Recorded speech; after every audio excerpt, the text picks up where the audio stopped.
I might jump up at you, but... Okay, that's not too bad. Yeah. So is this the usual? Yes. Yes.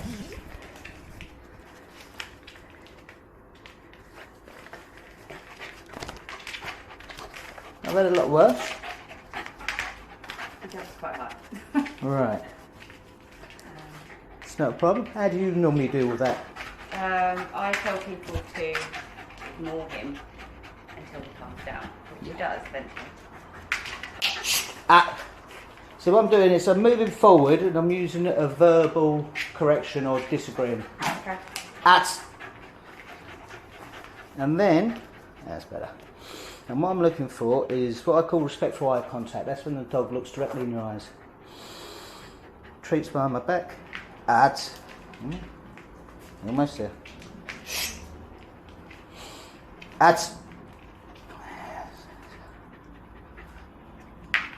Then 3 treats. Okay. Okay? The quantity of treats is important.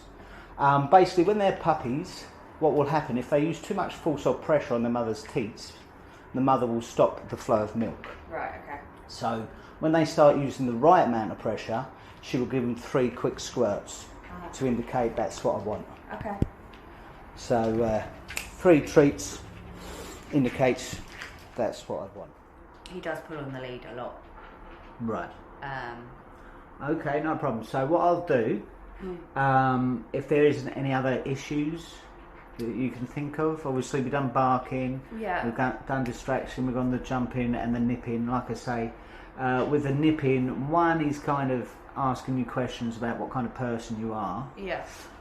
So if it gives you a little nick, are you going to panic? Are you going to be aggressive? Are you going to be abusive? Yeah. So that's part of it.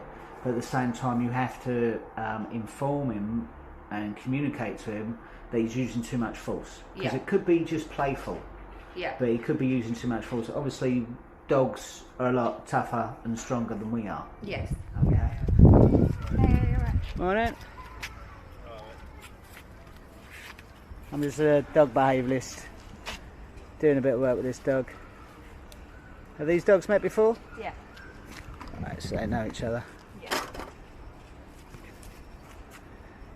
Right. So your dog's trying to instigate play. There you go, see? And it's this how you normally deal with it?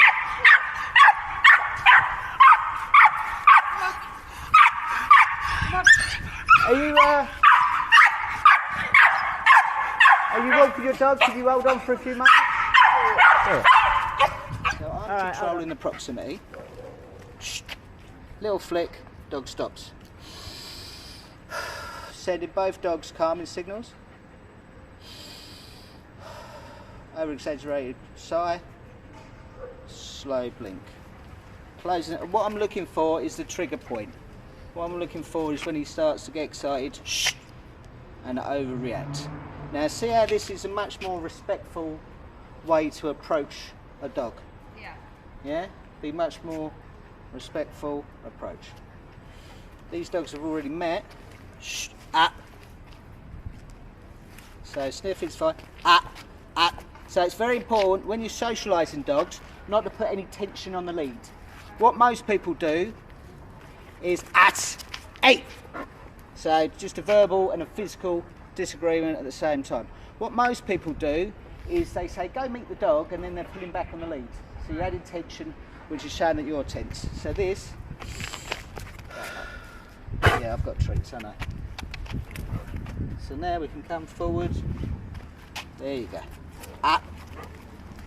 So the Akita's getting excited because he can smell my treats, which is fine, which we understand. But look at this now. Yeah. See the difference? Yeah. Not the barking. Right.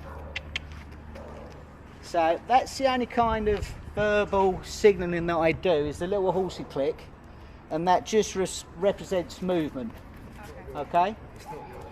That's all right. No, this is his treats. Shh. And what I'm looking for, once again, shh, is that respectful eye contact. Okay, so shh. See it there? and then he gets the treats. So it's universal. It works for all dogs. Okay. Okay. Now there's always conflict around food, so that's why I separated your dog from the Akita, just while there was food about. But look at this now. Yeah. See, no tension on the lead. See it? I'm ready to react. The Akita's going into a playful mode, which is great, but we just want to calm me in. Yeah, no, you're gorgeous. All right, sir, thank you very much. Really appreciate it. Thanks very much. Hey, ads.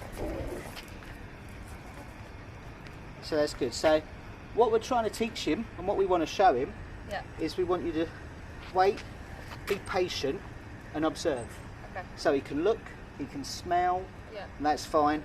But what we don't want is him reacting. We don't want him going forward, we don't want him jumping, we don't want him barking. Okay, see the difference? Yeah. And look at the tension on the lead. Yeah. Yeah, no tension. No handed. If you see, Yeah. not using any hands.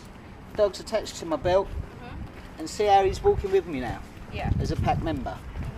I haven't really corrected him for walking in front of me, and you can see that he's actually walking level with me. Yeah.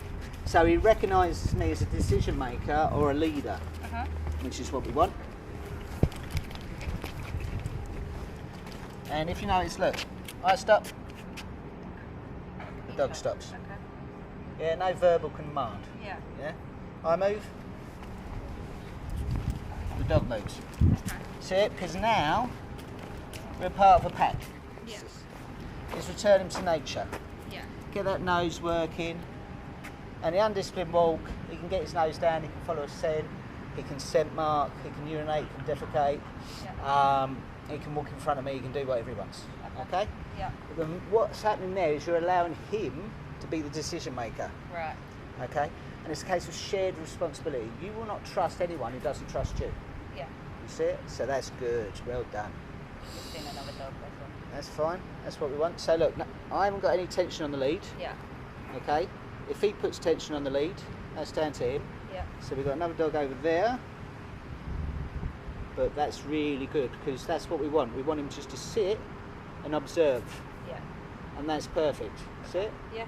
No barking. No barking. I didn't have to correct him. No. Didn't have to correct him with the lead. Didn't have to correct him verbally. Yeah. So that's what we want. So how many treats? 3. At least 3.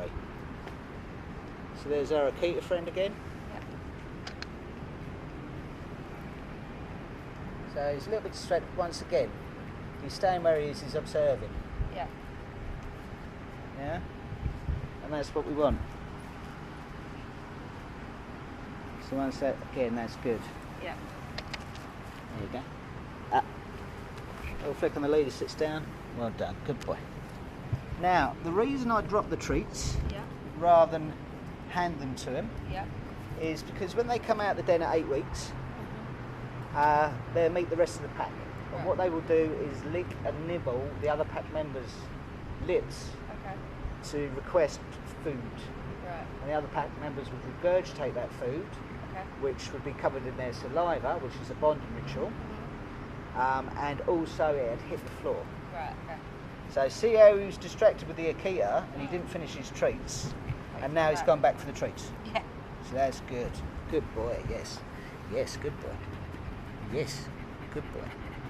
So rather than too much verbal praise, I prefer physical. Yeah, good boy, good boy. Yeah. Alright, might have something with the right ear. Dogs do get hot spots or areas where they just don't like being touched. And see how he flicked his head on the right here, but he's okay. Oh, he might, actually, I think he likes it. He does really like that bit. But I love a good pat. That's the kind of physical reward. I prefer that rather than... You do like that, don't you? I prefer that rather than sort of verbal. Right, so how much better is that? Yeah, it's so much better. I didn't think that I'd be able to walk him like this. Because he's always pulling, it is actually quite draining walking him sometimes. Yeah, I mean, how long have we been walking? Yeah, I've normally, if he keeps pulling, if he first reacted, I probably would have made the walk shorter. Yeah.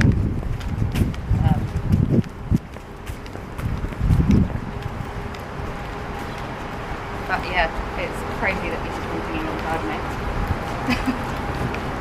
And he's taken to the discipline walk really well. Yeah. Now what I want you to do is just stop. That's it. And see how he stops with you? Yeah. No verbal communication? Yeah. Now what I want you to do is go undisciplined walk, where you literally just hold the handle. Okay. So take the lead, literally hold the handle. Yeah. Right, and when you're ready, you move. You'll see you move, the dog moves, Yeah.